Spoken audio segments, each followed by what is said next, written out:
Sing that shit.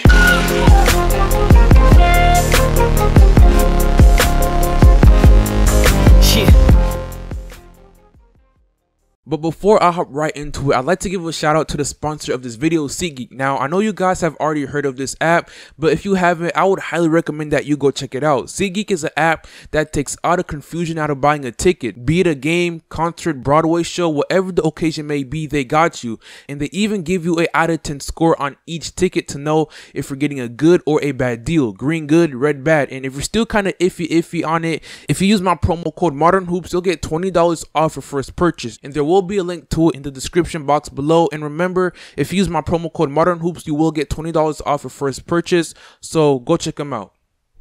So, being a rookie isn't always easy in the NBA. It can be quite difficult for some players because of all the adjustments you have to make. For example, the change in pace and lifestyle of the NBA with all the traveling and back-to-backs, especially when you consider the fact of how many games are played in one season in the NBA compared to the NCAA or other sport leagues around the world. It can be quite gruesome. So, it's understandable when some rookies don't perform well in the rookie season or hit the so-called rookie wall mid-season. But with that being said, there are some rookies that end up performing beyond expectations as the season goes by, but sadly due to their coach or certain situations, they may not get enough minutes. So with that being said, today I'm gonna be talking about 5 rookies who aren't getting enough minutes to prove their worth. But before I go any further, if you guys have not, I would appreciate it if you guys could follow me on all my social medias.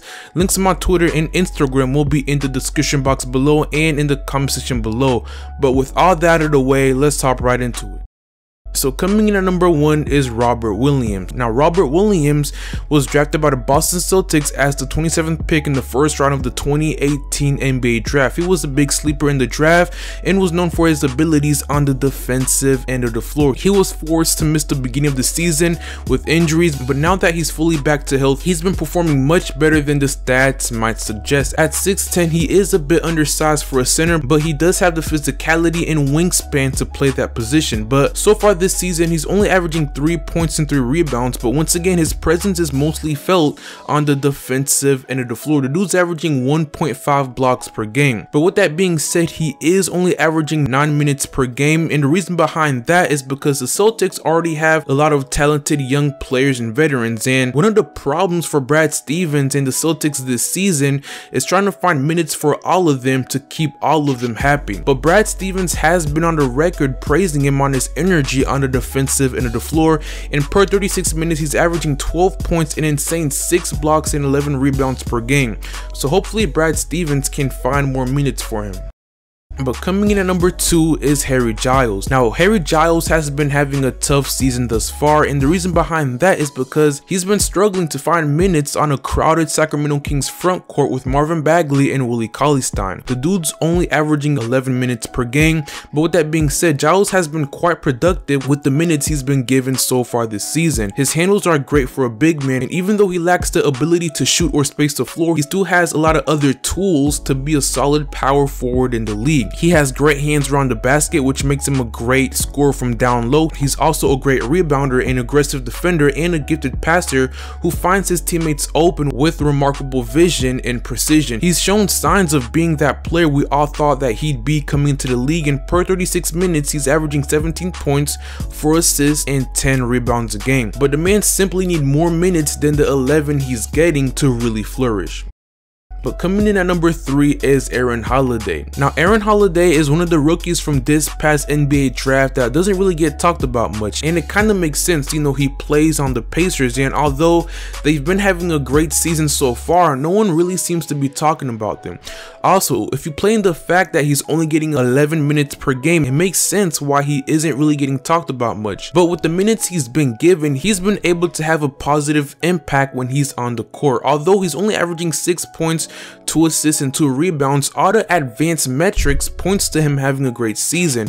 And although being 6'1", he does have a 6'7" wingspan, which makes him a great defender at his position. And on the offensive end of the floor, he's shown signs of being a solid passer, great ball handler, great at maneuvering the pick and roll, and is a good pull-up shooter, to be more specific, pull-up 3, which is a very valuable tool in today's NBA. But if the Pacers want him to grow and develop more as a player, he simply needs more minutes, and he did play well when Oladipo was absent with injuries. But with guys like Victor Oladipo, Corey Joseph, and Tyreke Evans all in the backcourt, it may not be easy to find minutes for him.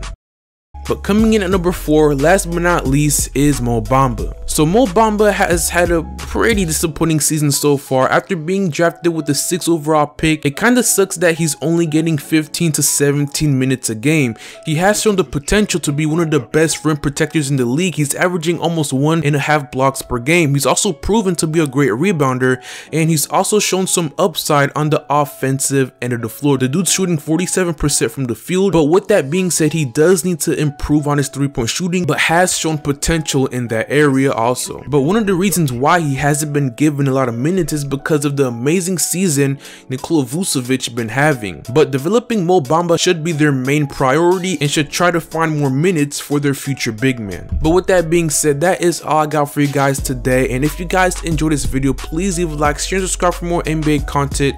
And if this video does well, I will think about doing a part 2. Also, I would appreciate it once again if you guys could follow me on all my social medias. Links to my Twitter and Instagram will be in the description box below and in the comment section below. But with that being said, I hope you guys have an amazing day, and I will see you all later. Peace.